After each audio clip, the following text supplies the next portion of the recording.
Crow.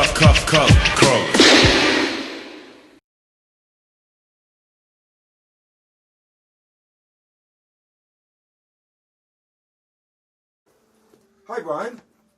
Hello, Dove. How you doing? Hey, Brian. So, for anyone watching this, back, on YouTube or on various social networks, tell us a bit about yourself and why you started or took up art. Why I started art? Oh, it's a good question. Oh, I can go back to when I was a little boy, maybe. When I first got into comics.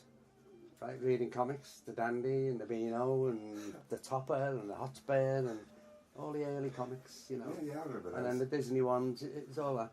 And then I remember American comics started coming over, and they'd probably come over with the Sailors or something all those years ago, you know.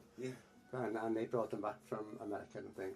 And there were the Dell comics, American comics.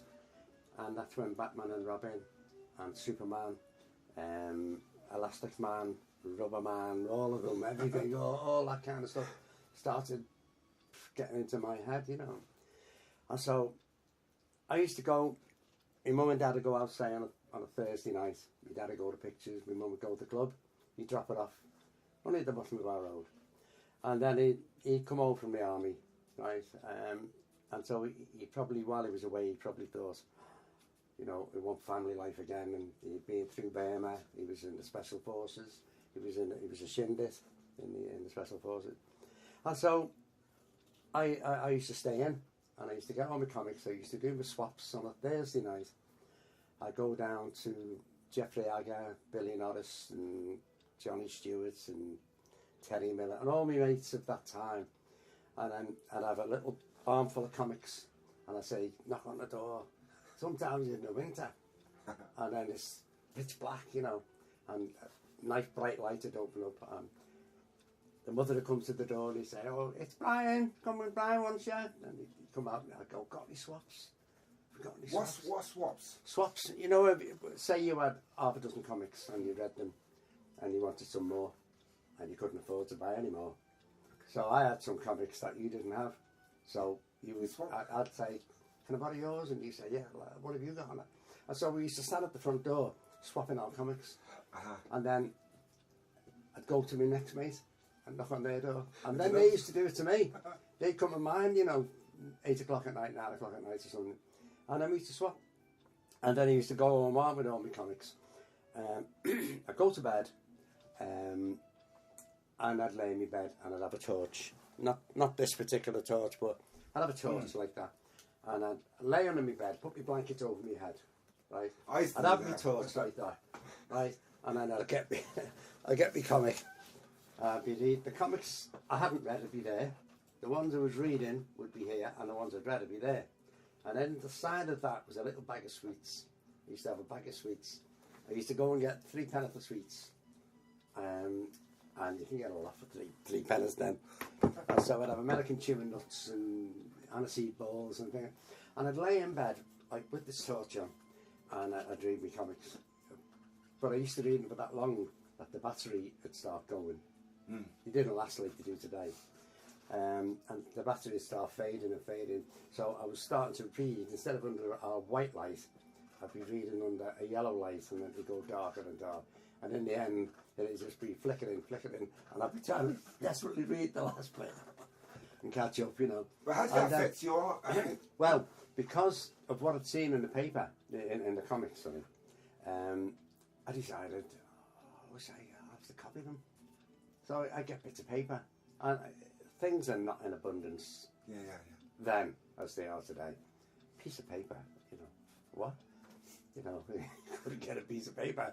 So it was lucky, you know. I used to manage to get bits, and I'd get the comic, and I'd try and copy, and then I wasn't any good. So I thought, I'll trace. Tracing paper. So I'll get tracing paper. I'll get a bit of tracing paper from school. I say go in the the art, the storeroom and say to the teacher, "We've got any tracing paper," and I get that. And a lot of people used to say to me, "Oh, you shouldn't trace. It's not good." That's a good load of rubbish. Load of rubbish. because you learn a lot by tracing. Yeah. Because you learn the shapes and everything, you know.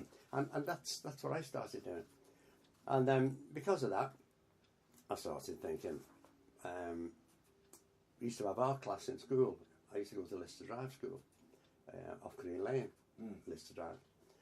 And we used to have art class every fortnight, right, for 1 hour. I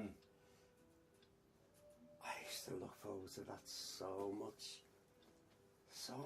Art class, oh, it was my absolute, I was in heaven to me. And then for the whole fortnight, I'd be drawing, to kind of get stuff done to get in the void, you know. Now I remember I used to sit in the class, and then sometimes another teacher would come in and he'd go, well, class, there's no art class today. I remember crying. I remember sobbing my heart out because I looked forward to it so much. It was like an arrow in my back.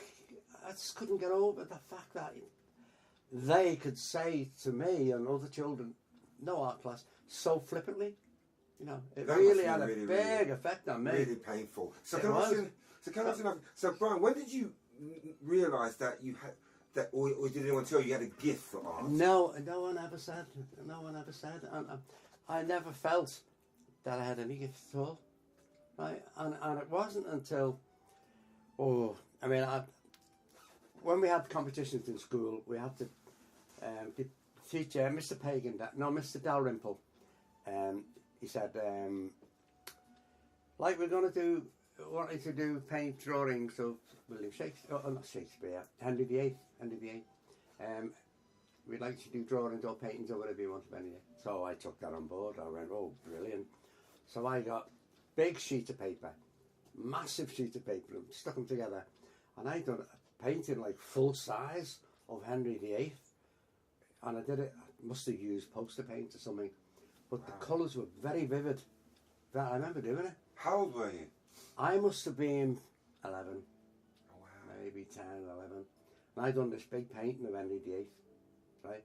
With all the chains, all of the gala, the beard, the stance, the way he used to stand, you know, everything. And I got it right, and I know I got it right.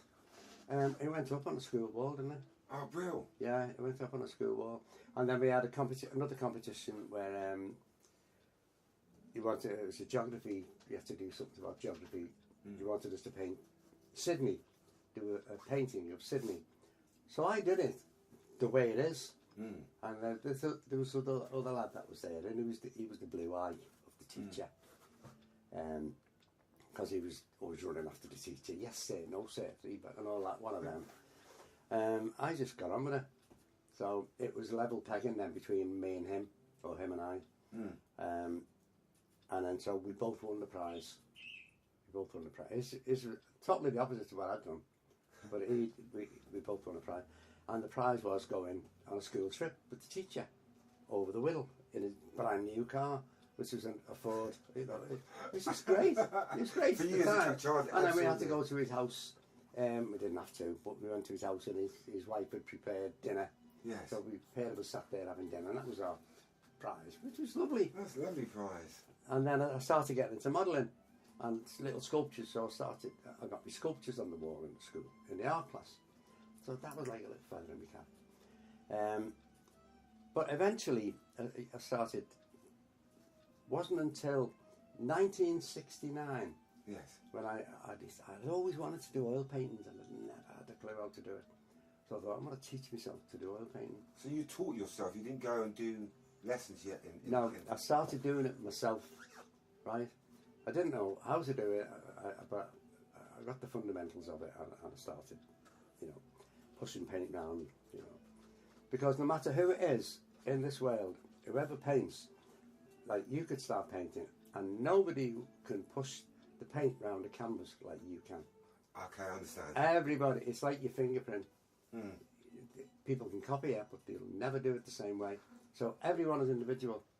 That's good. So everyone can paint. Okay. Everyone can draw. I don't believe that nobody can draw.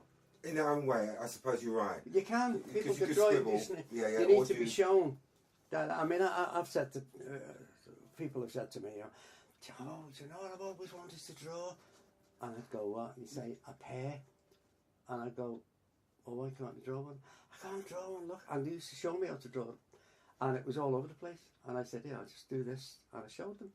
And I just went, circle, circle. And then I went like that. I went like, and she went, oh my God. And she went, done a circle, then a big fat circle at the bottom, and then a little curve. And I went with the thing on the top. And there's your pear. And there was the pear. And she couldn't believe it. She couldn't drop drawing pears. So Brian, you're going to walk us around your house in a minute, show us some of your pictures and stuff. I'm going to ask you a couple more key questions. What was the hardest thing you found in your years of doing art? What was the hardest adversity for you during your years of painting that someone maybe watching this who's thinking about art? What was your hardest journey in the whole process of doing your art? I don't know whether it was. Was it getting your materials? Was it? Oh, crikey! You know, crikey. what was it? That you've hit on it there.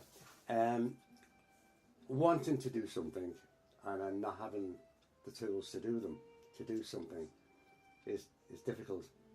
But a prime example, South Road, Waterloo. There used to be an art shop. Okay, now I'd got into painting, but I could never afford the tubes of paint because tubes of paint are expensive. They're expensive then, they're expensive now. And I went in this art shop, and I used to go regular. And I went there one day, and it said closing down. What? So I went in, I was looking down, to see what I could see. And he had this box on the floor, right on the floor. And it was full of tubes of paint. So I said, pick one up, and I went, oh, £1.50 I think it was. I picked another one up, £1.50. Oh, £3.50 for 3 tubes of paint. And I went, oh, I'd love that. And I couldn't afford it. So I just called the owner over, and I said, excuse me, I said, how much would you take for the box of paints? And he went, oh, for the box? And I went, yeah. He went, give us a £5. I went, yeah, okay, dead cool. I couldn't believe it. Couldn't believe it. How much do you think that the whole box was worth if you were paying the full? Then, about £85, £90. Wow. I worked up the tubes of paint, the prices. So I got it for that price. And there is the box. And there's your box. That is the box.